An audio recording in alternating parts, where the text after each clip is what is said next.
Welcome to Modern Farm Business Podcast. This podcast is designed to help the farm leader bring their business to the next level. We'll cover everything from leadership and finance to strategy and planning. I'm your host, Dean Hefta. Farming can be lonely. In fact, leading any small business can feel like a lonely endeavor.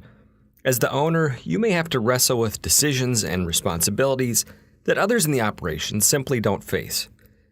Leading the business doesn't have to feel like a solo adventure, though. Today, we're talking about building a team that can help you realize your vision. It's having the group of people that you want sitting around the campfire talking about your business.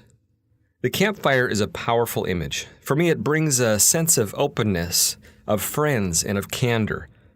You think about sitting around a campfire with people you trust, and the conversations that are deeper than just a bunch of hellos and goodbyes that maybe make up your busy week. When you think about whether to put a group like this together, either for your business or maybe for your own self-development, let's start with some questions.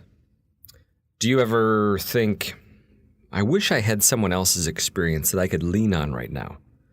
Or, I just don't have the expertise in this area to feel confident?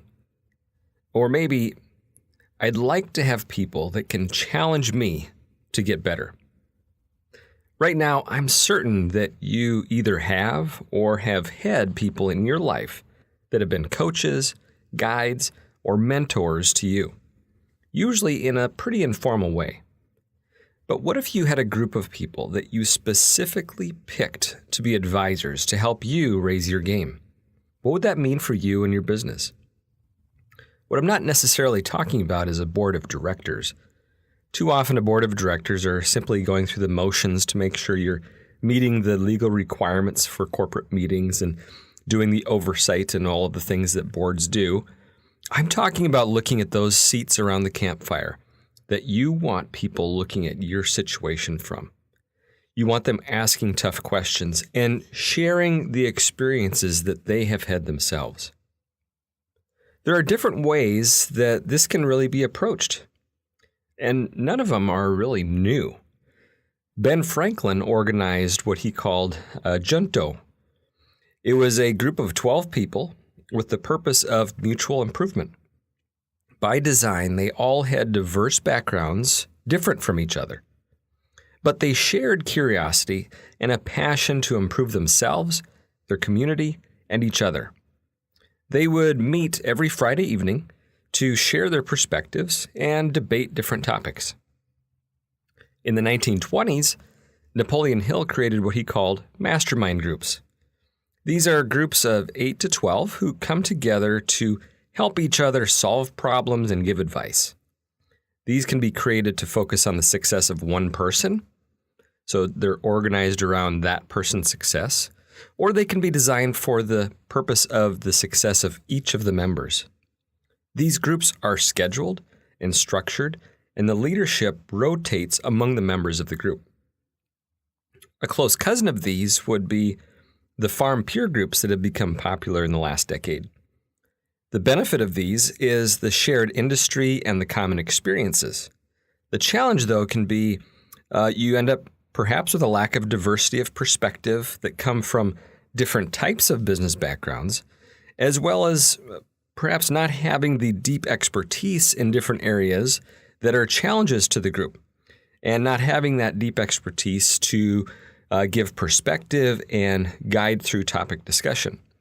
So to ensure the success of these types of groups long-term, it's really important to have good facilitation and leadership, and to make sure that they don't descend into just becoming groups of friends or a social club where we get together every once in a while and talk about farming. A lighter approach to your campfire group could be an advisory team.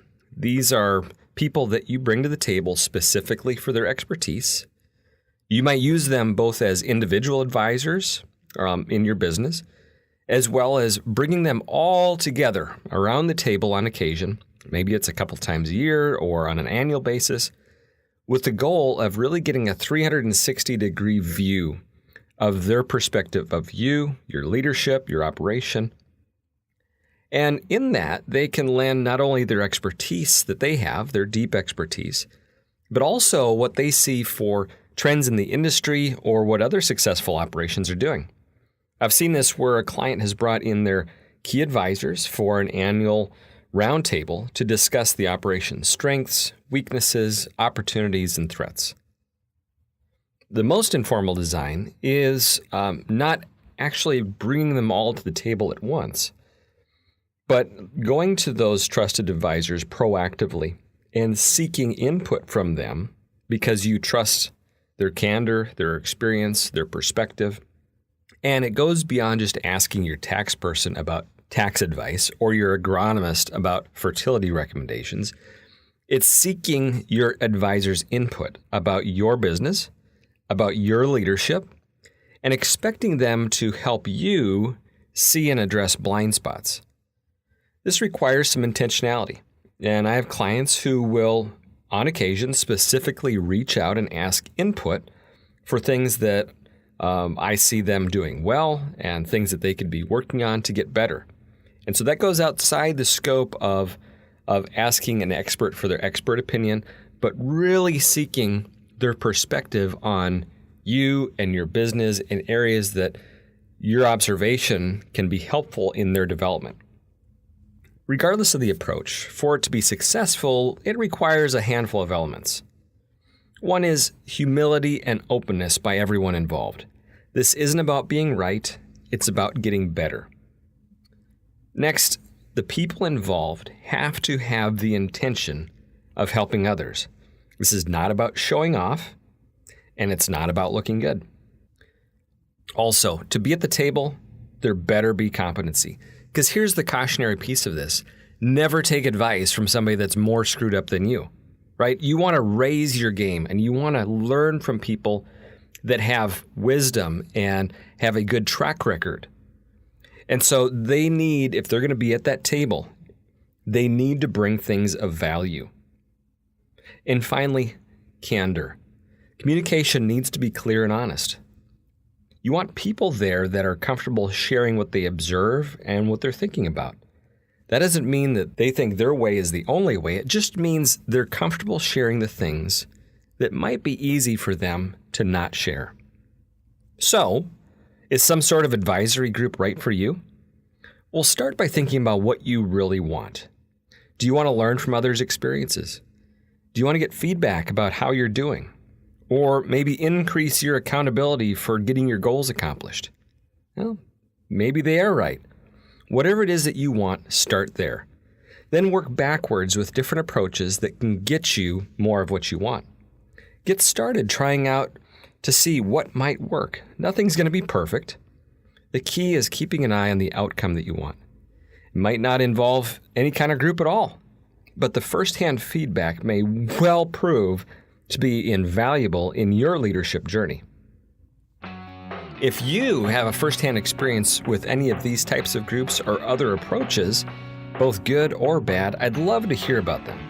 Shoot me an email at dean@modernfarmbusiness.com.